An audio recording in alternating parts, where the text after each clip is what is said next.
How does internet and media affect our everyday life? Are we too dependent on them? Our reporters today have been working hard to bring you all of this info and much more on today's special edition episode of the Report Program.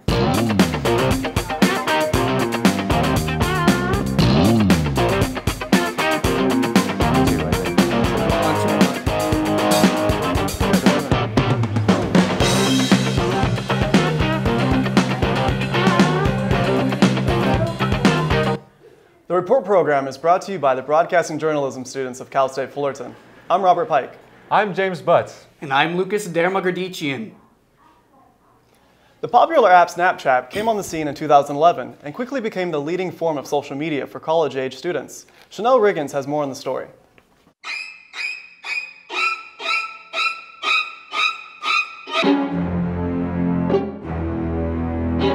You can't escape it.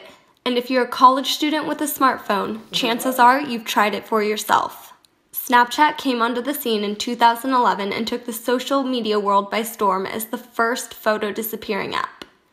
You always get the funniest pictures that you wouldn't normally see on social media because people are worried about their face. Like that, no one can hold anything against you, like the funny pictures you send or whatever. Users have the option of sending 10-second photos and videos to friends, or to post them to their Snap stories for up to 24 hours. Once the time is up, the image is gone for good. It doesn't last long, it's instant, it goes away. I think you can control like who sees it, and I feel like it's more private. With nearly half of Snapchat's 200 million active users falling between the ages of 18 and 24 years old, the app is the most used form of social media amongst college-age students. Probably the dog one, the basic one. Probably the one which is just a giant mouth on your face. The dog ears with a tongue. It's no wonder that Snapchat has such a large presence on college campuses. Cal State Fullerton has even developed personalized geotags that students can use from anywhere on campus. Download the app to join in on the fun. For the Report Program, I'm Chanel Riggin.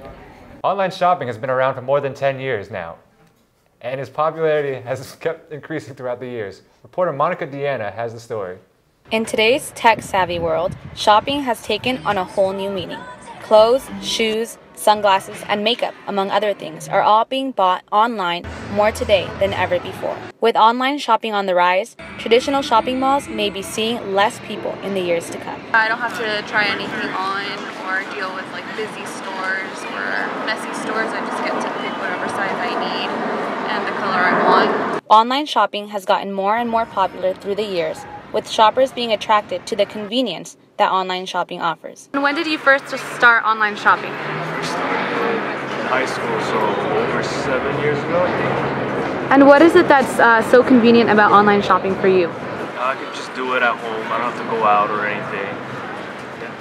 Many retail stores now have a website that customers can go to and shop from while in the comfort of their own home. Shopping is one of many people's favorite pastimes, but with the birth of the internet came the evolution of shopping. For the Report Program, I'm Monica Deanna. The Forest is an application that rewards the user for not using their phones, allowing them to be more in the moment as well as helping the environment. Saving the world is just a click away. Robert Pike explains it more. Hey man, how's it going? Hello? It seems like the more advanced technology is getting, the less people want to put down their cell phones. According to the Pew Research Center, as of 2017, 95% of Americans own cell phones, and that the average person checks their phone 85 times a day. I use my phone most actually in the car, which is really unfortunate because that can get incredibly dangerous, especially when I'm like on the freeway and stuff like that. I usually find myself on there for like 4 hours because I'm trying to see what people are up to or see what they're doing. Cell phones are helpful, but they can also be incredibly distracting. In fact, 1 in 4 car accidents in the United States are caused by texting and driving. So how do people get better at their time management skills? Simple. For just like everything else in the world, there's an app for that. The Forest app helps people stay focused by rewarding the user for not checking their phone, as well as helping the environment. It works like this. Start by selecting the time you want to stay off your phone by planting a seed. The closer you get to reaching your goal, the more the plant grows. If you try to use your phone for something else, your plant will begin to wither and die. Once your plant is fully grown, you get to plant it in a forest and receive coins as a reward. Once you've had enough coins, you can trade them in and a real tree will be planted on your behalf. Trees for Future is one of 14 projects the Forest app is partnered with to help get people off their phones and help the global environment. So put down your phone, go plant some trees, and make the world a greener place. Hey man, when did you get here? Seriously? What? For the report program, we're Robert Pike. Hey, great story, Robert. Do you use the Forest app for yourself? I do. I'm a regular forest fanatic. That's great. So you keep yourself distracted, free from driving and everything like that? Well, I wouldn't say distracted free, but it definitely helps. Oh, nice. The use of technology at the elementary level is expanding beyond horizons that we would never have expected. Reporter Taylor Martinez has more on the information on how these young students are now incorporating technology every day at school. The use of technology at the elementary level is increasing beyond levels that we could have ever expected. It's being used in everything, including English, math, and the arts. Students are able to use great advancements such as electronic pianos, all the way to 3D printers. One fifth grader was able to design this whole castle and watched his vision come to life right in front of him. Sixth grade teacher Sarah Hernandez shared how she incorporates technology in her classroom. My students use quite a bit of technology. For example, we've created websites this year, so it gives them a chance to show their information in a new and different way instead of a traditional paper and pencil or drawing. Close to 70% of elementary schools now have their students at a 1-to-1 ratio with either an iPad, tablet, or laptop. They're going to use it as adults, and so, for example, my students already know that they have to email me if they have a question, and I can respond through an email. Before classes were ever at a 1-to-1 ratio, it was hard for teachers to incorporate technology in the classroom because it was 4 to 6 kids trying to work on just one device. It also allows more flexibility in the class because when students finish their assignments, then they can log on and complete educational activities while they wait for their classmates to finish. Not only can students work together in class, but they can also learn more on a global level. We worked with a class in Australia, and we were able to see what their traditions and food and culture is like. And then they were able to see what our food and tradition and cultures are like. There are just more and more opportunities starting at these young ages. Technology will continue to revolutionize the way students complete everyday tasks inside the classroom. Reporting for the Report program, I'm Taylor Martinez. Bullies today aren't just resorting to school grounds, but are now using computers and cell phones. With the rise of the internet, today's tech-savvy teens are often victims of cyberbullying. Aaliyah Becerra has the story. Bullying by no means is a new phenomenon, but the way the bullies are approaching it has changed. In the recent years, cyberbullying has become an increasing issue among students. A lot has changed in the past decade. Kids have traded in their Barbie dolls and Lincoln Logs for smartphones and PlayStations. And while the concerns of choking hazards and lead poisoning are gone, their new favorite pastimes may have their own dangers, which are more common than you think. According to teensafe.com, 87% of youth have witnessed cyberbullying. Some of the major consequences that take place to the victim are low self-esteem, difficulty making and maintaining friends, depression can occur. We've seen that with some of our students. But cyberbullying isn't just an issue among adolescents. I asked Cal State Fullerton students to speak on their experience with this epidemic. I believe it's actually a lot bigger than what we think it might be, just because it is a more hidden community and it is harder to trace back. Just way much easier to hide behind a computer and say negative things to another person without them knowing who you are. Studies have shown that many victims are cyberbullied because of their religion, race, or sexual orientation, and women are almost twice as likely to be tormented. I don't know, I think girls feel a lot of pressure on themselves, and so they kind of push that pressure onto other girls, just pressure they feel from like the media or society. But cyberbullying can affect anyone with access to the internet, and unlike an in-person bully, the cyberbully can follow and harass the victim in the safety of their own home. In California, some penalties for this crime are expulsion, a $1,000 fine, and up to a year in jail. But the penalties to really consider are the health risks and suicide rates that most victims endure. And so, the next time you pick up your favorite pastime to post what may seem like a harmless comment, be sure to keep in mind the harmful consequences. Reporting for the Report program, I'm Aaliyah Becerra. Apps may be the new best thing in the language market. Janae Jensen has more on what apps can help students in the process of learning a complicated language, like Japanese. 昼ご飯に何食べた？ありがとう。お母さんからのプレゼントでした。Oh. Learning another language can be hard. The internet and Google have certainly made things a lot easier, but it may be smartphones that are paving the way. Let's say Japanese is the language you're trying to learn. That language has 3 writing systems: hiragana, katakana, and kanji. But don't feel overwhelmed. Apps like Kanatown write it Japanese. Alphabet hiragana and kanji memory help you practice writing the characters, memorize them with flashcards, and games. You can also download a Japanese keyboard and one of the countless dictionary apps out there. And they're free. But maybe you don't have time to take a class because, I don't know, maybe you're busy running. Or maybe you are in a class and you just want to advance faster. There are apps for that, like Human Japanese. It gives its users lessons, but this one's not free. It does cost $10. But everyone knows the best way to become fluent is to truly immerse yourself in the language. But sometimes that's just not possible. The next best thing comes in an app called HelloTalk. HelloTalk is an app that allows you to connect with native speakers of the language you want to learn. You can find people based on how close they are to you or by best match. My friends actually use it to practice my Japanese with other people because there's a formal way to speak Japanese and then there's the informal way to speak Japanese. And the way that I was taught here at Cal State Fullerton, it's very formal. So I actually wanted to get some of like the lingos, like okay, how do I speak to like my regular peers? And so the good thing about HelloTalk is that they have a correcting section. You can talk to them in their language and they'll talk to you in yours and vice versa. I mean, I get to actually practice reading it and then understanding it myself rather than just speaking it. But most of all, you can call and talk to that person, and if they live close by, meet up. So I posted a picture of Cal State Fullerton and then she messaged me telling me that she was going to attend.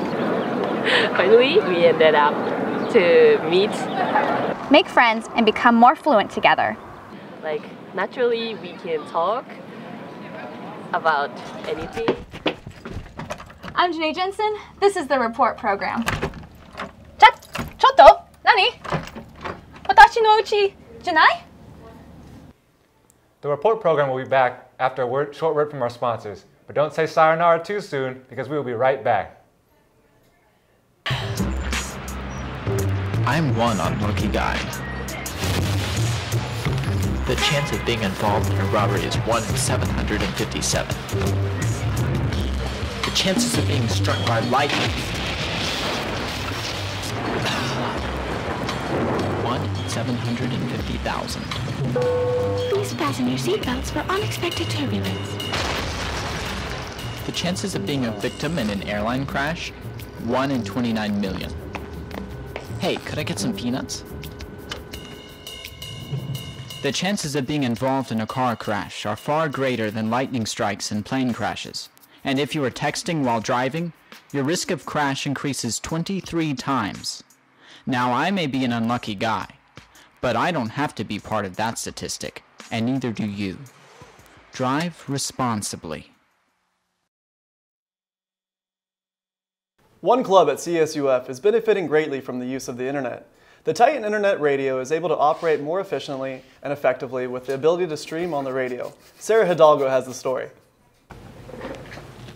While the invention of the internet may have its negatives, CSUF students and staff are benefiting greatly from its rewards. Although the internet has created many negatives in our world today, like loss of face-to-face communication, dangers while operating a vehicle, becoming distracted with all of the social media outlets that we can connect with from our phones, the internet has improved the lives of so many, especially college students.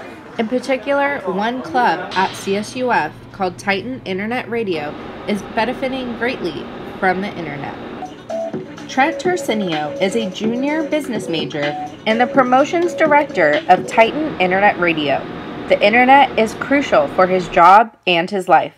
The internet is the most accessible platform right now for people, especially with millennials being our largest demographic. We stream it through a streaming service called Airtime, and before we had streaming services that were a little bit older and they were a little bit more complicated, had a lot of technical issues, but they weren't internet based. And the cool thing about Airtime is it's completely cloud based and it's completely internet based. Everything just runs a lot smoother because, like, for instance, our technical director Jake, he doesn't always have to be at the station working and helping out DJs upload their shows because he can do it from his workspace at home. He doesn't have to be here to do it. Whereas before, with our older programs, he kind of had to be here in order to do all that stuff. So the internet's pretty much afforded us a lot more flexibility in terms of uploading shows and making things a lot easier for our staff members. To find out more information about Titan Internet Radio, you can go to titanradio.org. For the Report program, I'm Sarah Hidalgo. Cell phones have become part of our everyday life. For some people, they are addicted and constantly checking their phone. But for others, they find their phone a distraction. Reporter Regina Herita tells you more. Addicted to phones? Whether it is Snapchat, Instagram, a text message, or a phone call, most people are always checking notifications or just browsing through. Mobile phones have become a staple of our society, with everyone from kids to adults having at least one. Research demonstrates that phones are eroding our ability to communicate in face-to-face dialogue and reducing family conversation. Jose, a gymnastics coach, explains that kids are so focused on the screen in front of them that they ignore their surroundings. At this age, they're 11, 9, 7. They're too young. They get distracted easily, and there's so many other things they should be focused on than to be looking at a 4-inch screen and not seeing the rest of the world. However, for people like Amberville Fawkey, who never leaves her phone out of her sight, even at work, doesn't mind being addicted. I think a lot of the social media sites that I go on are Instagram, Twitter, Snapchat. Snapchat's probably the main one, constantly refreshing it. People are constantly Snapchatting. I think the need to just go on it is almost an OCD in today's society. You almost feel empty if you're not constantly checking your phone and looking at what people are posting or what's going on or what people are talking about. It's almost just a bad habit. For those who are able to set aside their phone, it's a greater advantage. For the Report program, I'm Regina Urita. James, you're constantly on your phone. How do you feel about cell phones being distracting? James, over here. Bad. Real bad. Good enough. Well, you know when you're walking down the street and you see someone making funny faces into their phone, that they're probably on Snapchat. And other times their faces are focused on their cell phone screens, so they're most likely scrolling through Instagram, Twitter, Facebook, and so much more. Naomi Asuna has more on the social media obsession. Trying to take the perfect selfie or checking how many likes you get on a picture can consume your life.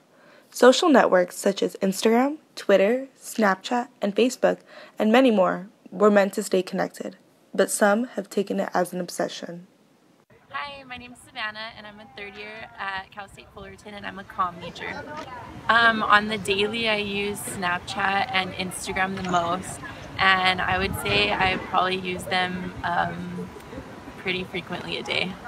I think it's a big distraction, and then it kind of causes you to become like antisocial, because before class I'm just sitting on my phone like checking my social media. I think they're negative in some ways because it kind of shows people like how they should look, and like I said, it's a big distraction.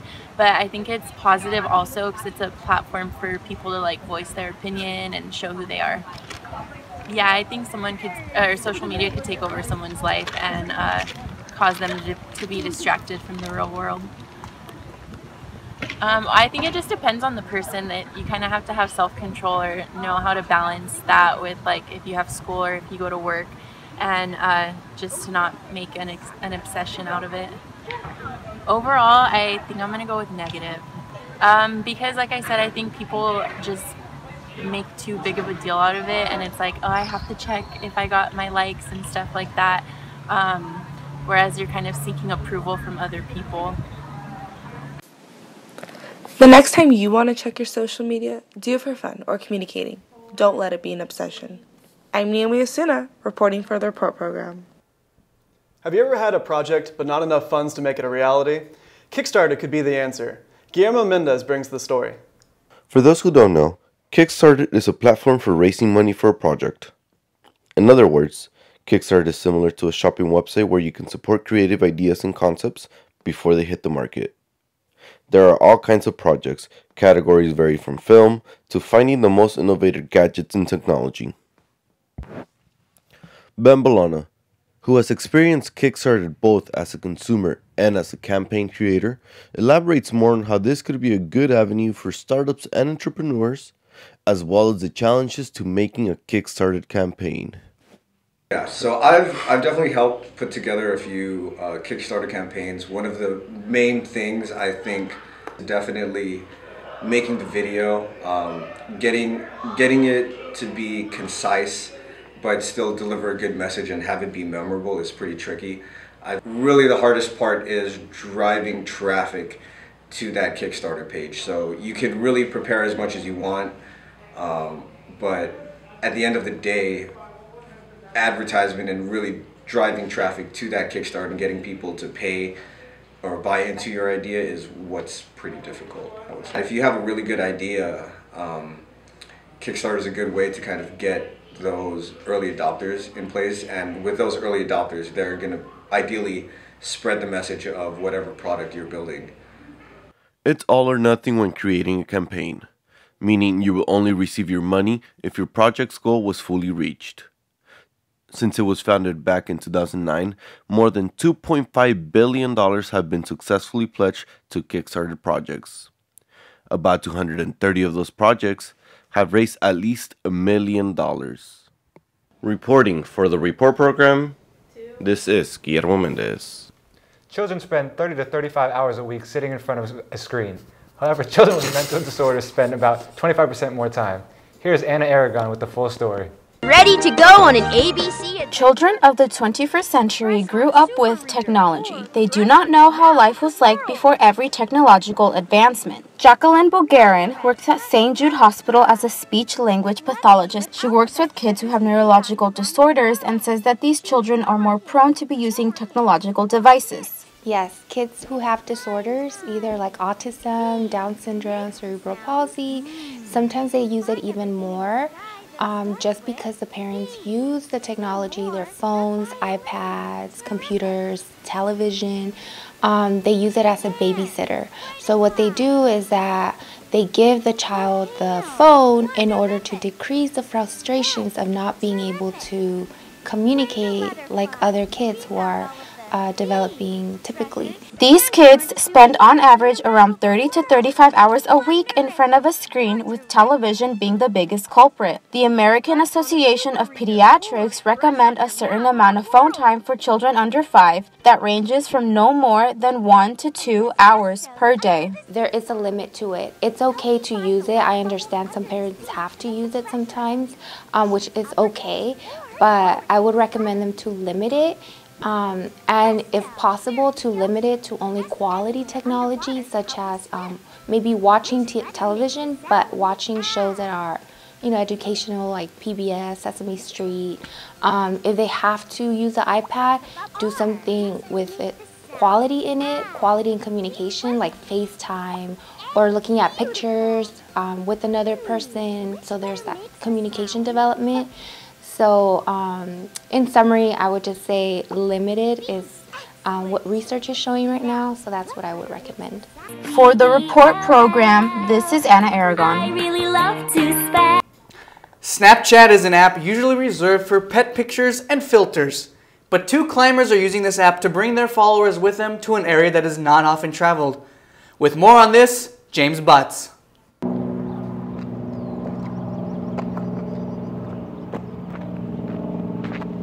That's a minor hill, but if you're looking for a bigger hill, there's a place you could try. It's become even more accessible because of the internet. Most people use their Snapchat for more boring things. But 2 experienced climbers, Corey Richards and Adrian Ballinger, have decided to have a more exciting Snapchat story. The two have daily stories on their Everest No Filter account of their adventures up Everest. The idea to use Snapchat came from Ballinger's girlfriend, saying it would provide a more authentic look of their climb up Everest. The two use the Everest 4G coverage, and they also carry a small satellite dish powered by solar panels, which allows them to document as they survive the cold and the altitude of the Everest climb. During 2016, 6 people died while trying to summit Everest. The danger is part of the draw. Trust in your partner is key for the climb of Everest. The possibility of things you can see on Snap now is endless. You can even see me making the story. The two are making their second trip up Everest using Snapchat.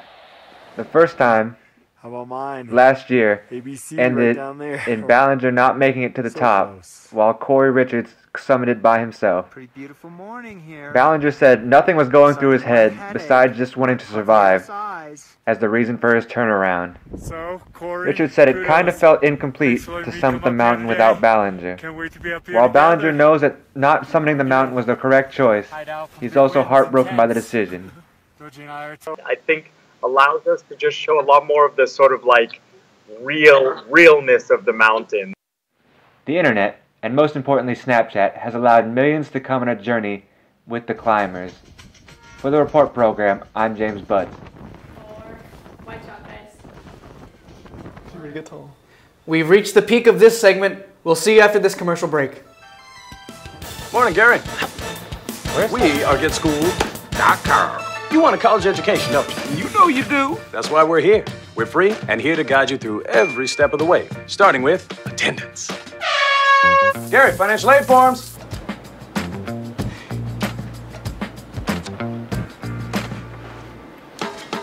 Picking a college, man. You and us. We go together like tacos and Tuesday. And I love tacos. Go to GetSchooled.com.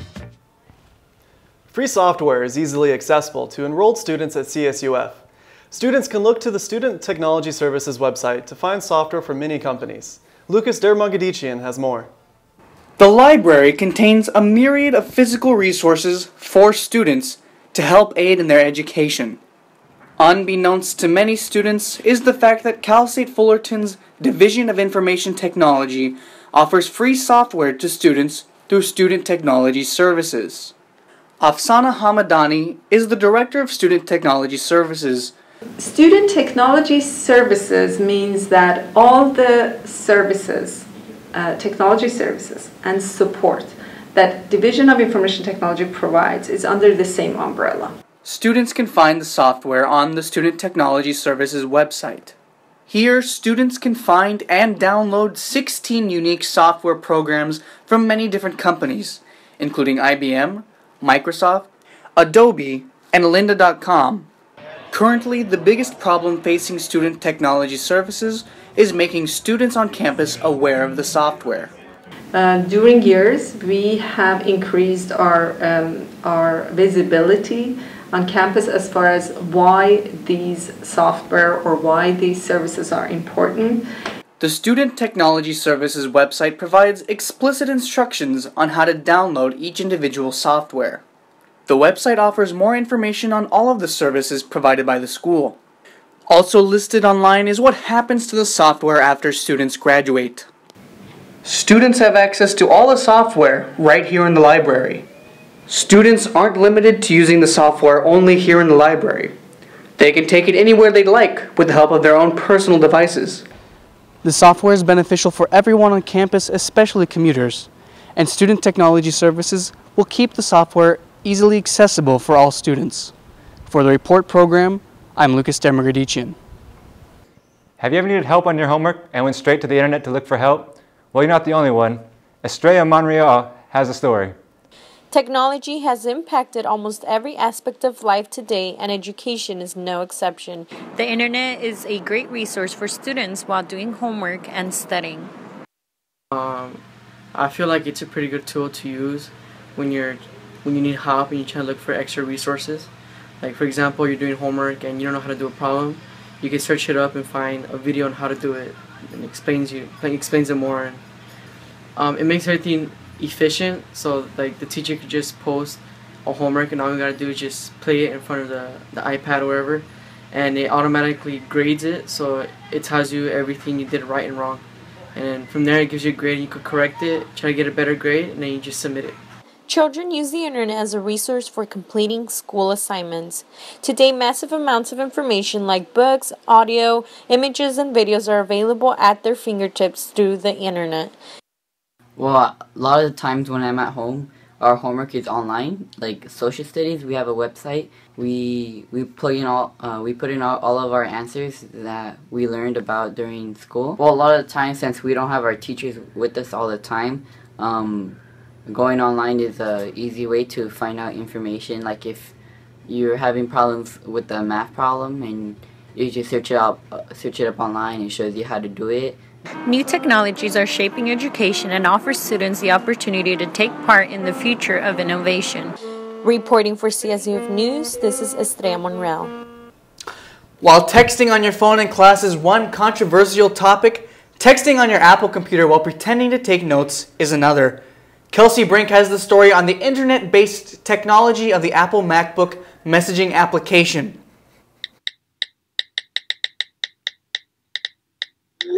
The Apple MacBook laptops have taken over other brands in some people's opinions, but have they also taken over the classroom? The Mac has an application which allows you to text when you don't have your phone, while you should be studying, while at work, or even when students are in class. I asked student Ileana Flores about what she thinks of the app. There's a girl in one of my classes in particular, she sits on the left-hand side and I can just see what she's doing. Even though the screen is a little low, I can still see like what's going on, the emojis and all that. It's distracting. It's more of like an annoyance, like because I want to focus entirely and I can't because I'm like looking away. A report done by Annie Murphy Paul states that there is evidence from psychology and those who multitask while doing schoolwork have spottier learning than if they were focused on one task. Senior Brian Vizcaino gives examples of how his multitasking while texting on his laptop in class affects his learning. I just kind of stop paying attention and I'll just start focusing more on my text messages. There'll be a point where I just will realize like I have no idea what the professor just said. I just told myself like, okay, I really have to start paying attention, so I legitimately just made sure I did not open up that messaging app, and now I'm actually learning things. Both students gave their input on how they thought this internet-based mechanism could be minimized. If the professor is encouraging discussion and there's less like technology or you know messaging going on, I think it would definitely increase the chances of having more interaction. Sort of like an airplane mode, but maybe like a class mode, classroom mode. Distracting to some and useful for others, the text mechanism app in classrooms may never disintegrate. For the report program, I'm Kelsey Brink. I don't know about you guys, but my mother raised me to be a goody two-shoes, so I would never text in class. See, I do a lot of note-taking in class, but by note-taking I mean messaging. James, what do you think? I don't own a phone. Brilliant. Media is everywhere we look, from our phones, computers, even billboards and books. It almost seems like we can't escape it. This is why Professor Brent Foster challenges students at COM 233 class to go an entire day without media. Reporter Cassidy Jo Fortin has the story. Brent Foster is Interim Director of Undergraduate Studies and General Education. He also serves as an Associate Professor for the College of Communications. When students take COM 233, taught by Foster, they can expect to learn about the different types of media, and they can expect to be challenged to go a day without media. Taking a fast from media or a break from media, first of all, it's very difficult to do. Again, a lot of times students think it's just a break from their phone, but I want them to interpret any media that is coming into their purview and avoid it.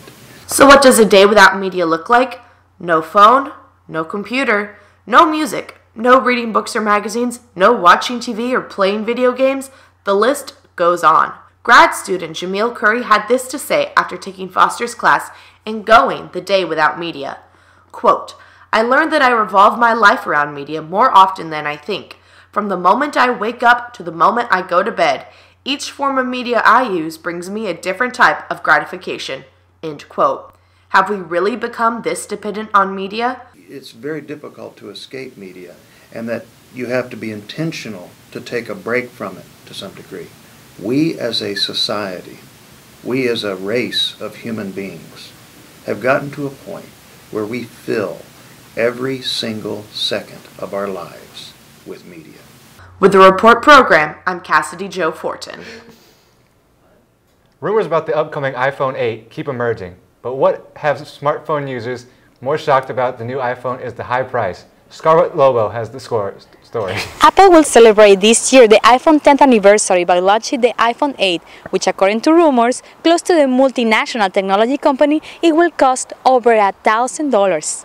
According to the business magazine Fast Company, the new iPhone will feature a better camera and will have a more smooth look. Also, several sources said Apple has been working with Lumentum on 3D sensing technology. This technology could be used to recognize the user's face for authentication. There is a chance that the home button and the physical buttons on the sides of the iPhone will be replaced by a button to touch, not press. But will people pay $1,000 for the iPhone 8? I think the iPhone 8 is a little bit too expensive. As a business perspective, I think it's a great thing that they're putting it for $1,000 because they're separating themselves from the competition as making their product more luxurious than the rest. $1,000, I think that's pretty insane for an iPhone. I mean, to upgrade it and to just have like all these different things put into a phone, I think that's very unnecessary. TrustedReviews.com said on May 3rd that a research note from Deutsche Bank suggests that the iPhone 8 may be delayed until 2018 due to supply chain issues. For the Report program, I'm Scarlett Lobo. That is all the time we have today. I hope you enjoyed the special edition of the Report program on the internet and media. I'm Robert Pike. I'm James Butts. And I'm Lucas Dermagerdician. Thank you for watching the Report program.